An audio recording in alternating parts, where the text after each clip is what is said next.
तो भाई यहाँ हमें दो बहुत ही पेचीदा किस्म के ट्रायंगल्स दिए हुए हैं। इसमें हमें सी की लंबाई मालूम करनी है और इसमें डी की। पहले ज़रा इस ट्रायंगल पे गौर करते हैं। यहाँ ए बी पैरेलल है डी के। ये तिरछी ट्रांसवर्सल लकीर है और ये भी। इन लकीरों की वजह से हमें एक ट्रायंगल ये मिल रहा है और एक ये। यूं ये दो वर्टिकल एंगल्स हमें मिल रहे हैं जो कि एक बराबर होते हैं। अच्छा, अब इस लकीर की वजह से हमें ये मुतबादला यानी ऑल्टरनेट एंगल्स मिल रहे हैं और ये दोनों एक बराबर होते हैं। या इसी बात को हम यूं भी बयान कर सकते हैं कि इस लकीर को अगर हम आगे तक लेकर जाते हैं तो ये लकीर इस लकीर को इसी एंगल से इधर काट रही होगी और फिर हमें वापस दो वर्टिकल एंगल्स मिल जाते हैं। ये और ये एक दूसरे के बराबर होंगे, तो यूं भी हमें ये एंगल इसी एंगल के बराबर मिल जाएगा। अब दो ट्रायंगल्स के अगर दो मुतालिका एंगल्स एक बराबर यानी कॉन्ग्रुएंट निकल आए तो इसका मतलब है कि वो दोनों ट्रायंगल्स असल में सिमिलर हैं। हम तीसरे कॉरिस्पॉन्डिंग एंगल्स को भी देख सकते हैं, लेकिन इसकी कोई ख़ास ज़रूरत नहीं। भाई अगर दो मुतालिका एंगल्स एक बराबर आ जाते हैं तो तीसरे मुतालिका एंगल्स भी एक बराबर ही होंगे। खैर, बात यह है कि triangle A B C similar है ट्रायंगल।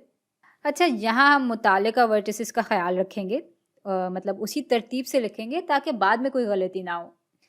हाँ, तो triangle A B C similar है ट्रायंगल ई डी सी के। अब सिमिलर ट्रायंगल्स की मुतालिका साइड्स का रेशो हमेशा एक दूसरे के बराबर होता है, तो बी सी की कॉरिस्पॉन्डिंग साइड होगी डी सी। आपने देखा कि कैसे यूं तरतीब से लिखने की वजह से हमारा काम बहुत आसान हो गया। अच्छा, अब हमें सी की लंबाई मालूम करनी है, तो सी और इसकी कॉरिस्पॉन्डिंग साइड का रेशो ले लेते हैं। इसकी कॉरिस्पॉन्डिंग साइड होगी सी ए और इसको तकसीम कर रहे होंगे हम सी ई से। तो ये दोनों तनासब एक दूसरे के बराबर होंगे क्योंकि ये दोनों ट्रायंगल सिमिलर हैं। बी सी की जगह 5 आ जाएगा, डी सी की जगह 3, सी ए बराबर है 4 के और सी ई को हम यूं ही लिख लेंगे। सी ई की कदर मालूम करने के लिए हम क्रॉस मल्टीप्लाई करेंगे। यहाँ आ जाएगा 5 सी और ये बराबर होगा 3 ज़रब 4 यानी 12 के। और अब सी को अलग करने के लिए हम इक्वेशन के दोनों हिस्सों को 5 से तकसीम करेंगे। यूँ सी बराबर आ जाएगा 12/5 के। तो भाई ये है हमारा जवाब। और अब आते हैं दूसरे सवाल पे। यहाँ हमें डी की लंबाई मालूम करनी है।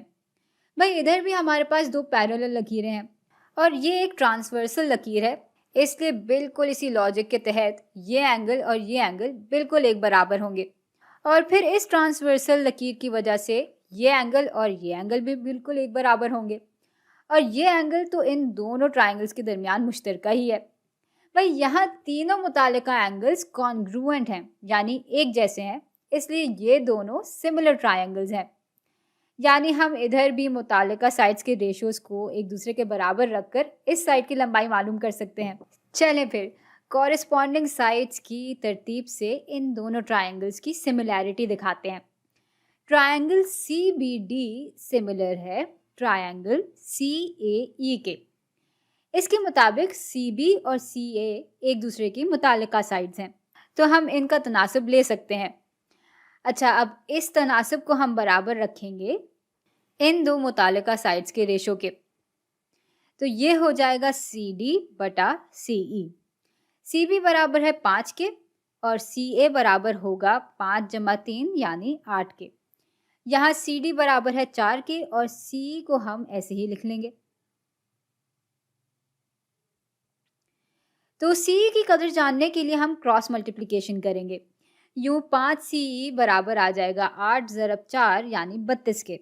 सी को बिल्कुल अलग करने के लिए हम अब इक्वेशन के दोनों हिस्सों को 5 से तकसीम करेंगे, यानी सी बराबर आ जाएगा 32/5 के। अब बात यह है कि हमसे सी की नहीं बल्कि डी की कदर मालूम करने के लिए कहा गया था। भाई सी ये पूरी लंबाई है और इसमें से जब हम ये लंबाई माइनस कर देंगे तो हमें डी की लंबाई मिल जाएगी। तो डी यूं बराबर आ जाएगा 32/5 माइनस 4 के। इसको मज़ीद हल करेंगे तो हमारे पास 12/5 आ जाएगा। तो भाई इस सवाल का जवाब ये है।